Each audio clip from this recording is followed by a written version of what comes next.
বাংলাদেশের ব্যাপারে government of India, late government of India to decide. এখানে আমরা যেন কেউ অতিরিক্ত কথা না বলি এবং অতিরিক্ত কথা বলে পরিস্থিতিটা নষ্ট না করি।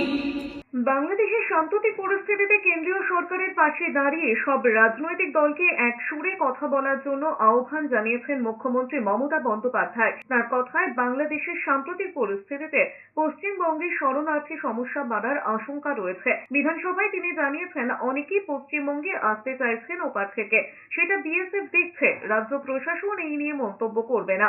এই অবস্থায় মুখ্যমন্ত্রী অনুরোধ করেছেন, কেউ যেন কোনো প্ররোচনায় পা না দেন, উস্কানিমূলক কথাও কেউ যেন না বলেন।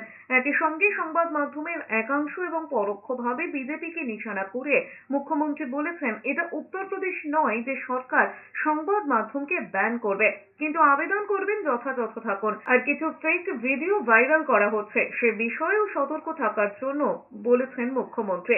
তার মন্তব্য, একটা নির্দিষ্ট রাজনৈতিক দল করছে, এই নিয়ে অহেতুক রাজনীতি না করাই উচিত। বাংলাদেশে আজকে সত্যি মাইনরিটিজের উপরে যে অত্যাচার চলছে সেটা আমরা কেউ ভালো চোখে দেখছি না।